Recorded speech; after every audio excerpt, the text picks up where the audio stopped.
नमस्कार, मैं हूं राम प्रकाश राय। नेशनल हेराल्ड और यंग इंडियन लिमिटेड के मामले पर भारतीय जनता पार्टी और कांग्रेस एक दूसरे के आमने सामने लगातार बने हुए हैं। आरोप प्रत्यारोप का दौर जारी है। एक तरफ से कुछ तो दूसरी तरफ से कुछ बयान लगातार आते जा रहे हैं। आज जब सदन की कार्यवाही चल रही थी तो राज्यसभा में शून्यकाल के दौरान राज्यसभा में विपक्ष के जो नेता हैं मल्लिकार्जुन खड़गे, उन्होंने भी कुछ सवाल उठाए जो ईडी को लेकर के थे। दरअसल ईडी ने उन्हें नेशनल हेराल्ड के मामले में पेश होने के लिए सम्मन जारी कर दिया गया है। इस मामले को उठाते हुए खड़गे ने कहा कि प्रवर्तन निदेशालय यानी कि ईडी ने संसद के मानसून सत्र की चल रही कार्यवाही के बीच उनके खिलाफ सम्मन जारी किया है। उन्होंने केंद्र सरकार पर आरोप लगाते हुए कहा कि कांग्रेस पार्टी को डराने धमकाने की कोशिश की जा रही है। केंद्र सरकार कांग्रेस से डरी हुई है। ईडी को लेकर के ये बयान, ये जो प्रश्न उन्होंने उठाया वो इसलिए उठाया कि इस समय सत्र चल रहा है और सत्र के बीच ईडी ने उन्हें पेश होने के लिए कहा है। इसको लेकर के फिर जो नेता सदन है पीयूष गोयल, उन्होंने इस पर जवाब भी दिया। उन्होंने कहा कि इस तरीके की चीज़ें आपके समय पर होती रही होंगी, हमारे समय पर ऐसी चीज़ें नहीं होती हैं। हमारी जो सरकार है, जो पार्टी है, वो किसी भी इस तरीके की जांच एजेंसी के काम में दखल नहीं देती है और आपकी जब सरकार थी तो आपने उस समय दखलंदाजी की होगी, इसलिए आपको ऐसा लगता है। दरअसल बुधवार को ईडी ने जो नेशनल हेराल्ड के परिसर में यंग इंडियन लिमिटेड का कार्यालय है उसको सीज कर दिया। सीज करने के बाद कांग्रेस ने भारतीय जनता पार्टी और केंद्र की सरकार पर जम करके हमला बोला था। इसको लेकर के कई तरीके के बयान भी आए थे। खुद राहुल गांधी से सवाल जब पूछा गया, मीडिया से बातचीत करते उन्होंने कहा था कि आप सुन लें, समझ लें, हम जो है वो नरेंद्र मोदी से नहीं डरते हैं। वो जितनी भी कोशिशें चाहें, जो भी कोशिश उनको करना हो वो कर लें, पर हम डरेंगे नहीं। राहुल गांधी ने जो कहा था वो आप खुद सुनते चलिए। नेशनल हेराल्ड की बात कर रहे हैं जी सर। देखिए, ये पूरा इंटिमिडेशन का अटेम्प्ट है। ये सोचते हैं कि थोड़ा सा मतलब प्रेशर डाल के हमें चुप कर देंगे, जो गलत नहीं होने वाले जी। जो इस देश में नरेंद्र मोदी जी, अमित शाह जी कर रहे हैं लोकतंत्र के खिलाफ, उसके खिलाफ हम खड़े रहेंगे, चाहे ये कुछ भी कर। सर बीजेपी कह रही है कि रण छोड़ने भी नहीं देंगे और भागने भी नहीं देंगे। मतलब बीजेपी संबित पात्रा कह रहे हैं कि भागने नहीं देंगे और रण की बात कर रही है, लड़ाई की बात कर रही है कांग्रेस पार्टी। भागने की कौन बात कर रहा है? भागने की वो बात कर रहे हैं। देखिए, सुनिए बात जी। हम इंटिमिडेट नहीं होंगे, हम नरेंद्र मोदी से नहीं डरते हैं। समझ गए बात? कर लें जो करना है, कुछ फर्क नहीं पड़ेगा। राहुल जी बोलने दीजिए। जी जी जी। जो मेरा काम है देश की रक्षा करना, लोकतंत्र की रक्षा करना, देश में जो हार्मनी है उसको मेंटेन करना, वो मैं करता रहूंगा जी। ये कुछ भी करने राहुल, ईडी कह रही है कि शेल कंपनीज का। इसके अलावा जो कांग्रेस का मुख्यालय है 10 जनपद, वहाँ की जो सड़कें हैं वहाँ पर दिल्ली पुलिस ने ज़बरदस्त बैरिकेडिंग की हुई है। वहाँ भारी संख्या में पुलिस बल तैनात है, जिसको लेकर के भी कांग्रेस पूरी तरीके से सरकार पर हमलावर है।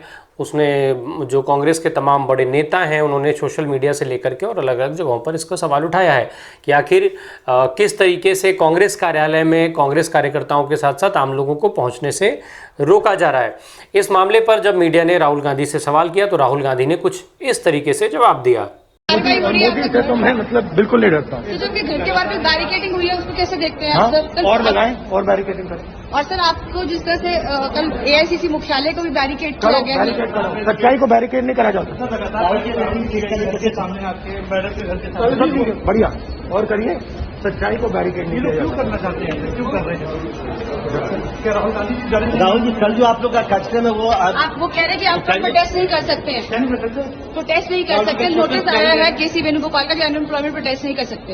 लेकिन क्या किया? पुलिस मना किया है, परमिशन नहीं दे रही पुलिस। आप लोग जारी रहे तो रोकिए, बिल्कुल रहे। आपको बता दें कि इसके पहले राहुल गांधी से ईडी पूछताछ कर चुकी है नेशनल हेराल्ड के मामले में, फिर सोनिया गांधी से 3 दौर की पूछताछ किया। इधर जो लगातार ईडी ने जो भी छापेमारी की या जो गिरफ्तारियां की, फिर चाहे वो राहुल गांधी और सोनिया गांधी से सवाल जवाब हो या उसके बाद पश्चिम बंगाल में ममता बनर्जी सरकार में मंत्री जो शिक्षक भर्ती घोटाले को लेकर के उनके ऊपर ईडी की कार्रवाई हुई जिसमें वो गिरफ्तारी हुई, उनकी पार्थ चटर्जी की गिरफ्तारी हुई। बड़ी संख्या में खूब भारी मात्रा में उनके यहाँ से कैश और सोना बरामद हुआ, जिसके बाद कार्रवाई करते हुए ममता बनर्जी ने उन्हें मंत्रिमंडल से हटा दिया था। या फिर उसके अलावा महाराष्ट्र में पात्राचाल के मामले में शिवसेना के जो चाणक्य कहे जाते हैं संजय राउत, उनकी गिरफ्तारी हो। उनकी गिरफ्तारी में भी अब जो कस्टडी का टाइम है जो उसमें समय बढ़ा दिया गया है। तो ये जो पीछे सारे कदम उठाए गए हैं उसको लेकर के पहले से ही कांग्रेस जो है वो सरकार पर हमलावर है। न केवल कांग्रेस बल्कि पूरा विपक्ष लगातार कांग्रेस सरकार के साथ साथ सत्तारूढ़ दल भारतीय जनता पार्टी पर इस चीज़ का आरोप लगा रहा है कि भाजपा विपक्ष को ख़त्म करना चाहती है और इसके लिए वो तमाम सरकारी एजेंसियां, चाहे वो ईडी हो, आईटी हो, सीबीआई हो, उनका गलत इस्तेमाल कर रही है।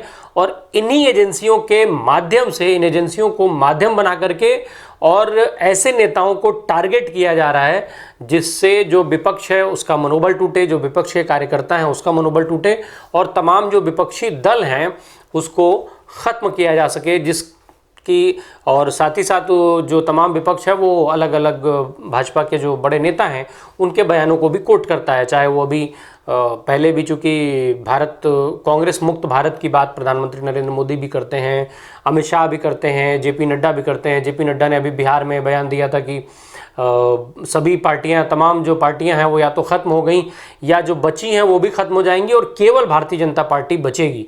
तो ऐसे में विपक्ष जो है लगातार इन एजेंसियों के दुरुपयोग का आरोप केंद्र की सरकार पर लगा रहा है। और अब जब नेशनल हेराल्ड के मामले में ईडी ने तमाम जो ये पहले सोनिया गांधी से पहले राहुल गांधी से पूछताछ की, फिर सोनिया गांधी से पूछताछ की और अब उसकी संपत्तियों पर जो एक साथ 12 ठिकानों पर छापे मारे गए। फिर उसके अलावा अब जब ये संपत्तियां ईडी ने जब सीज करना शुरू किया तो इसको लेकर भी कांग्रेस लगातार केंद्र सरकार और भारतीय जनता पार्टी पर हमले कर रही है।